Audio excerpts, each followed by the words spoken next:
जय हिंद, वंदे मातरम।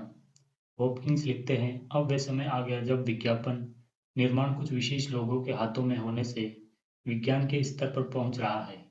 एक दौर था जब विज्ञापन बनाना किसी जुए से कम नहीं था, पर अब ये एक सुरक्षित व्यापार बन चुका है।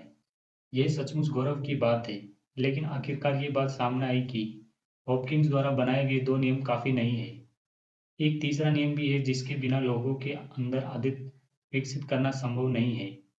यह इतना सूक्ष्म नियम है कि हॉकिंस भी इस पर निर्भर थे, बस उन्हें इसका पता नहीं था। ये नियम इस बात की व्याख्या करता है कि हमारे लिए मिठाई के डिब्बे को अनदेखा करना मुश्किल क्यों होता है, और हर रोज सुबह-सुबह दौड़ने जाना एक नियमित आदत कैसे बन सकता है। प्रॉक्टर एंड गैम्बल कंपनी के वैज्ञानिक और मार्केटिंग अधिकारी एक बिना खिड़की वाले छोटे से कमरे में रखी एक पुरानी मेज के इर्द-गिर्द बैठे थे। वे सब एक ऐसी औरत के इंटरव्यू की प्रतिलिपि पढ़ रहे थे जिसके पास 9 बिल्लियाँ थीं, पर उनमें से एक ने वह बात कह दी जो सबके दिमाग में घूम रही थी। अगर हमें नौकरी से बर्खास्त कर दिया गया, तो हमारे साथ कैसा व्यवहार होगा? महिला ने पूछा, क्या गार्ड को बुलाकर हमें बाहर निकाल दिया जाएगा या पहले हमें चेतावनी दी जाएगी? डेव स्टीवंसन, जो एक समय पर कंपनी का उभरता सितारा था, उसने इस सहकर्मी को देखा। पता नहीं क्या होगा, स्टीवंसन ने कहा। उसके बाल बिखरे हुए थे और आंखों में थकान स्पष्ट नजर आ रही थी। मैंने कभी नहीं सोचा था कि हालात इतने खराब हो जाएंगे। मुझे तो बताया गया था कि इस प्रोजेक्ट को चलाना पदोन्नति के बराबर है। उसने अपनी सहकर्मी को जवाब दिया। 1996 की बात है। क्लाउड्स हॉकिंस के दावों के बावजूद उस पुरानी मेज के इर्द गिर्द बैठे इस समूह को अब समझ में आने लगा था कि किसी चीज को बेचने की प्रक्रिया कितनी अवैज्ञानिक हो सकती है। वे सब जिस कंपनी के लिए काम करते थे, वह उपभोक्ता सामान की विश्व की सबसे बड़ी कंपनियों में से एक थी। Pringles chips, oil of Olay, Bounty paper towels, CoverGirl cosmetics, Dawn Downy और ड्यूरासेल जैसे दर्जनों ब्रांड इसी कंपनी के थे। पी&जी, प्रॉक्टर एंड गैम्बल की विज्ञापन मुहिम जटिल सांख्यिकीय पद्धतियों पर आधारित होती थी। इसके लिए पी&जी इतना अधिक डाटा इकट्ठा करती थी जितना विश्व में शायद ही कोई अन्य कंपनी करती हो। चीजों को बाजार में कैसे बेचा जाए, इसका उपाय ढूंढने में इस कंपनी को महारत हासिल थी। अगर सिर्फ कपड़ों की धुलाई के बाजार की बात करें तो अमेरिका में कपड़े धोने वाली हर दूसरी लॉन्ड्री में पी&जी कंपनी के ही उत्पादों का इस्तेमाल किया जाता था। पी&जी का मुनाफा हर साल $35 बिलियन से भी ज्यादा था। अब पी&जी बाजार में एक नया उत्पाद लाने वाला था जिससे सभी को बड़े मुनाफे की उम्मीद थी। स्टिमसन और उसकी टीम को इसी उत्पाद के लिए विज्ञापन मुहिम तैयार करने की जिम्मेदारी दी गई थी, पर वे नाकामी के कगार पर थे। दरअसल कंपनी ने लाखों डॉलर खर्च करके एक स्प्रा बनाया था जो लगभग हर प्रकार के कपड़ों की बदबू को मिटा सकता था, पर इसे ग्राहकों को कैसे बेचा जाए, ये बात बिना खिड़कियों वाले उस छोटे से कमरे में बैठे इन शोधकर्ताओं को समझ में नहीं आ रही थी। इस स्प्रे का निर्माण लगभग 3 साल पहले हुआ था, जब पी&जी का एक केमिस्टिक्स रसायनशास्त्री प्रयोगशाला में हाइड्रोक्सीप्रोपिल बीटा साइक्लोडेक्स्ट्रीन या एचपीबीसीडी नामक पदार्थ पर काम कर रहा था। चूंकि ये एक रसायनशास्त्री धूम्रपान भी करता था, इसके लिए उसके कपड़ों से हमेशा सिगरेट की बदबू आती रहती थी। एक दिन वह प्रयोगशाला में एचपीबीसीडी का उपयोग करके घर लौटा। उसकी पत्नी ने दरवाजा खोला। क्या तुमने धूम्रपान करना छोड़ दिया? उसकी पत्नी ने पूछा। नहीं, उसने जवाब दिया। उसकी पत्नी सालों से उसकी धूम्रपान की आदत को छुड़ाना चाहती थी। पत्नी का सवाल सुनकर रसायन शास्त्री को संदेह हुआ कि कहीं वे उसके साथ रिवर्स साइकोलॉजी की चाल तो नहीं चल रही है। मैं तो बस इसलिए पूछ रही थी क्योंकि आज तुम्हारे कपड़ों से सिगरेट की बदबू नहीं आ रही है, उसकी पत्नी ने कहा। ये सुनने के बाद अगले ही दिन उस रसायन शास्त्री ने प्रयोगशाला में एचपीबीसीडी और विभिन्न गंधों के नमूना लेकर प्रयोग करने शुरू कर दिए। जल्द ही उसके पास भीगे कुत्ते की, सिगरेट की, पसीने से भरे मोजों की, चाइनीज खाने की और सीलमदार कमीज की और मैले तौलियों के नमूने की 100 से भी अधिक शीशियाँ थी। जब उसने एचपीबीसीडी को पानी में मिलाकर बदबूदार कपड़ों के इस नमूनों पर छिड़का, तो उसने बदबू इस रसायन के अणुओं की ओर आकर्षित होने लगी। जब इस रासायनिक प्रक्रिया से बना कोहरा छटा, तो कपड़ों की बदबू जा चुकी थी। उस रसायन शास्त्री ने जब पीएनजी के अधिकारियों को अपने इस शोध के बारे में बताया तो वे बहुत खुश हुए। दरअसल पिछले कुछ सालों में बाजार और ग्राहकों पर कई सर्वेक्षण किए गए थे।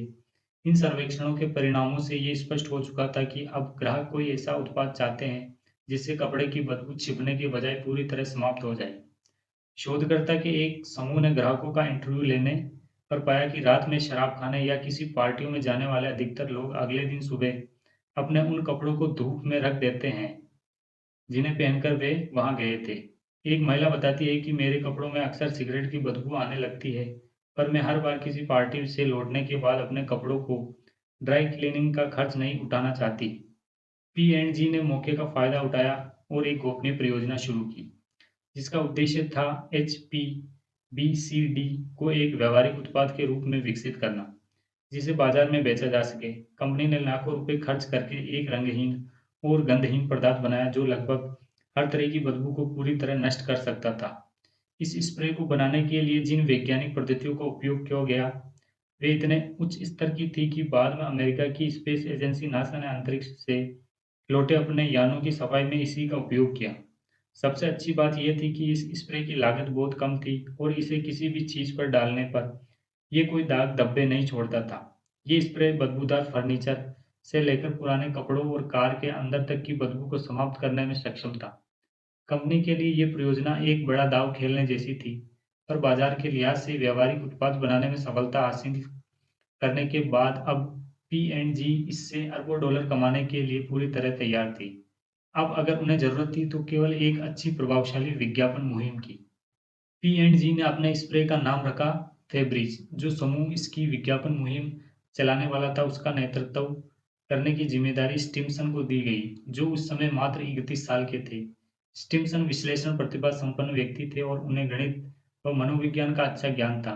स्टिम्सन कद में ऊंचे और दिखने में सुंदर थे। उनकी आवाज में विनम्रता और बातों में दृढ़ता थी। वे अच्छे खाने के बड़े ही शौकीन थे। एक बार उन्होंने अपने एक सहकर्मी से कहा था कि मैकडोनाल्ड्स में खाने से बेहतर होगा कि मेरे बच्चे चरस पिए। पी&जी में नौकरी करने से पहले वे करीब 5 सालों तक वॉल स्ट्रीट में सक्रिय थे और सही शेयर चुनने के लिए एक गणित आधारित मॉडल विकसित कर रहे थे। इसके बाद वे अमेरिका के सिनसिनाटी शहर आ गए। पी&जी का मुख्यालय भी सिनसिनाटी में ही स्थित था। यहाँ उन्होंने कई महत्वपूर्ण व्यवसायों में अपनी सेवाएं दी, जैसे बाउंस फैब्रिक, शॉर्टनर और डॉनी डायर शीट्स वगैरह। पर फेब्रिज इन सबसे बिल्कुल अलग था। ये एक ऐसी श्रेणी का उत्पाद था जिसका पहले कोई अस्तित्व ही नहीं था। स्टिम्सन को बस ये पता लगाना था कि फेब्रिज को एक आदत में कैसे तब्दील किया जाए। बस इसके बाद वे चुटकियों में बिकने लगता। सही तौर पर देखा जाए तो ये काम बहुत मुश्किल भी नहीं था। स्टिम्सन और उसके सहकर्मियों ने जांच के लिए कुछ नमूने बाजार में उतारने का निर्णय लिया। इसके लिए उन्होंने अमेरिका के फिनिक्स, सॉल्ट नेक सिटी और बोइस नामक शहरों का चुनाव किया।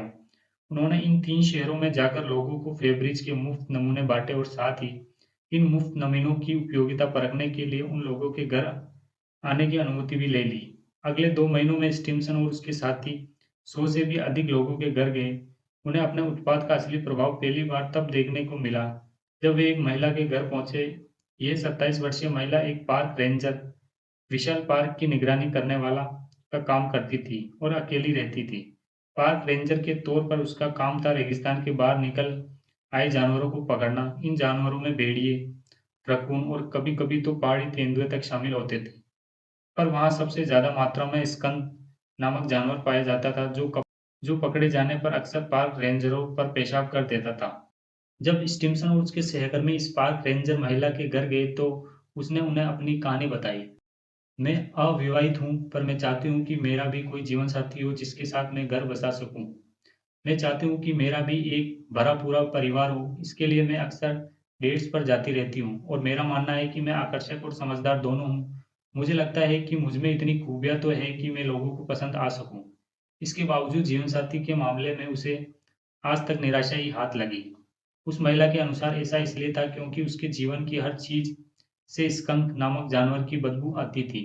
उसका घर, उसकी गाड़ी, उसके कपड़े, जूते, घर के पर्दे, बिस्तर, यहाँ तक कि उसके हाथों से भी स्कंक की बदबू आती थी।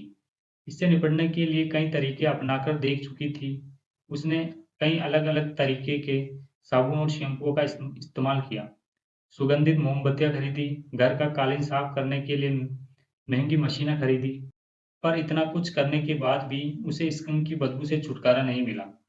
उसने बताया जब भी मैं किसी के साथ डेट पर जाती हूँ तो उस समय अगर मेरी किसी भी चीज़ से स्कंक की ज़रा-सी भी बदबू आ जाए, तो फिर मेरा पूरा ध्यान उसी स्कंक में लगा रहता है और मैं सोचने लगती हूँ कि जो इंसान मेरे साथ बैठा है, क्या उसे भी ये बू आ रही होगी? अगर मैं उसे अपने घर ले जाऊँ और वह इस बू से परेशान होकर वापस चला गया तो पिछले साल मैं एक लड़के के साथ 4 बार डेट पर गई। वह लड़का मुझे काफ़ी पसंद था, इसलिए मैंने काफ़ी लंबे समय तक उसे अपने घर पर नहीं बुलाया। फिर आखिरकार एक दिन वह मेरे घर आया। मुझे लगा कि उसे मेरे घर आकर खुशी हुई होगी, लेकिन अगले ही दिन उसने कहा वह मुझसे रिश्ता नहीं रखना चाहता। हालाँकि उसने ये सब बड़ी विनम्रता से कहा, लेकिन आज भी जब मैं उसके बारे में सोचती हूँ, तो मन ही मन ये सवाल उठता है कि क्या उसने ये निर्णय स्कंक की बदबू आने के कारण लिया था? मुझे खुशी है आपको फेब्रिज इस्तेमाल करने का मौका मिला। क्या आपको फेब्रिज पसंद आया? स्टिम्सन ने उस महिला से पूछा। स्टिम्सन का सवाल सुनते ही वह महिला भावुक होकर रो पड़ी। मैं आपको धन्यवाद देना चाहती हूँ। इस स्प्रे ने सचमुच मेरी ज़िंदगी बदल दी।